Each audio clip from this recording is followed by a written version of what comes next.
everyone. The story that we're reading this week is called Two Bad Ants by Chris Van Allsburg.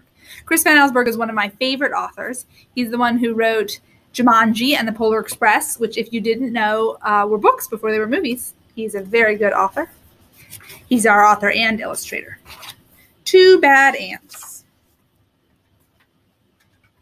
The news traveled swiftly through the tunnels of the ant world. A scout had returned with a remarkable discovery, a beautiful sparkling crystal. When the scout presented the crystal to the ant queen, she took a small bite, then quickly ate the entire thing. She deemed it the most delicious food she had ever tasted. Nothing could make her happier than to have more, much more. The ants understood. They were eager to gather more crystals because the queen was the mother of them all. Her happiness made the whole ant nest a happy place. It was late in the day when they departed. Long shadows stretched over the entrance to the ant kingdom. One by one, the insects climbed out, following the scout, who had made it clear there were many crystals where the first had been found, but the journey was long and dangerous. They marched into the woods that surrounded their underground home. Dusk turned to twilight, twilight to night. The path they followed twisted and turned, every bend leading them deeper into the dark forest. More than once the line of ants stopped and anxiously listened for the sounds of hungry spiders. But all they heard was the call of crickets echoing through the woods like distant thunder. Dew formed on the leaves above.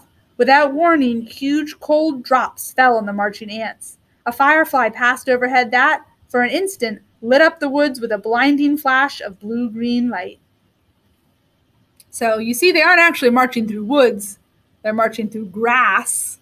The grass is like woods to ants. A lot of this story has some fun perspective in it. At the edge of the forest stood a mountain. The ants looked up and could not see its peak. It seemed to reach right to the heavens. But they did not stop. Up the side they climbed, higher and higher.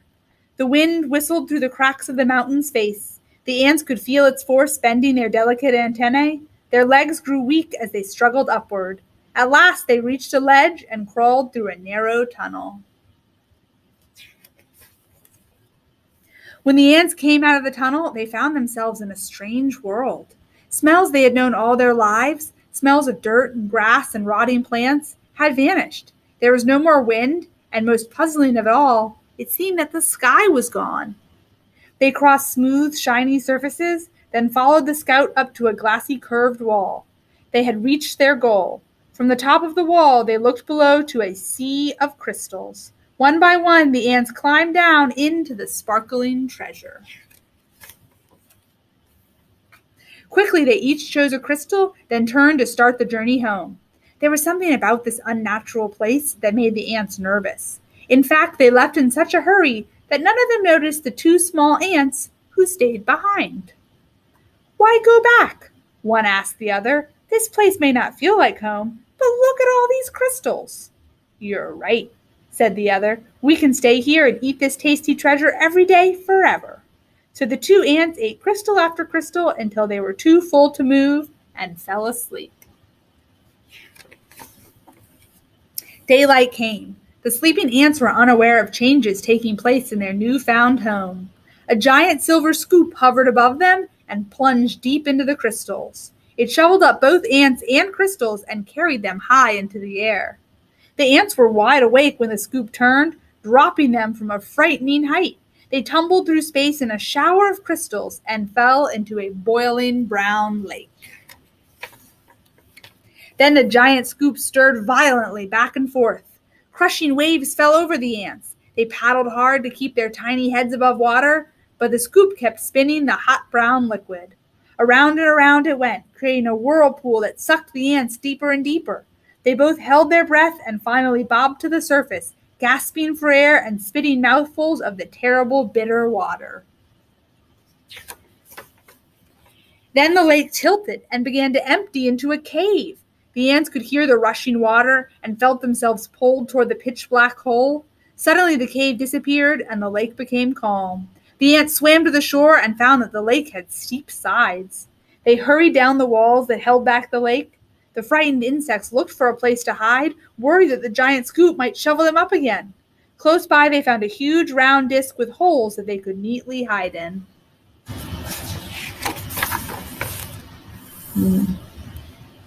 But as soon as they climbed inside, their hiding place was lifted, tilted, and lowered into a dark space. When the ants climbed out of the holes, they were surrounded by a strange red glow. It seemed to them that every second the temperature was rising. It soon became so unbearably hot that they thought they would soon be cooked. But suddenly the disk they were standing on rocketed upward, and the two hot ants went flying through the air.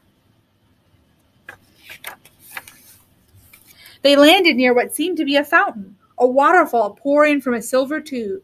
Both ants had a powerful thirst and longed to dip their feverish heads into the refreshing water. They quickly climbed along the tube. As they got closer to the rushing water, the ants felt a cool spray. They tightly gripped the shiny surface of the fountain and slowly leaned their heads into the falling stream, but the force of the water was much too strong. The tiny insects were pulled off the fountain and plunged down into a wet, dark chamber. They landed on half-eaten fruit and other soggy things. Suddenly, the air was filled with loud, frightening sounds. The chamber began to spin. The ants were caught in a whirling storm of shredded food and stinging rain. Then, just as quickly as it had started, the noise and spinning stopped.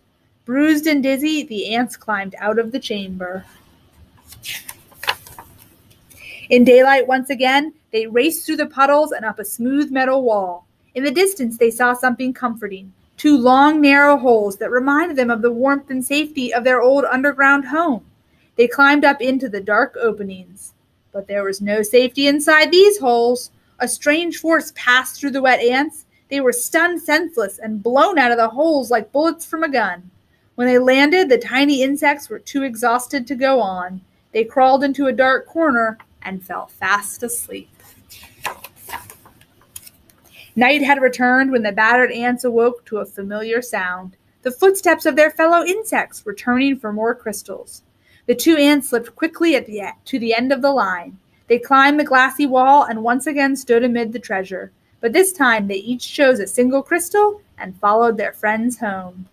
Standing at the edge of their ant hole, the two ants listened to the joyful sounds that came from below.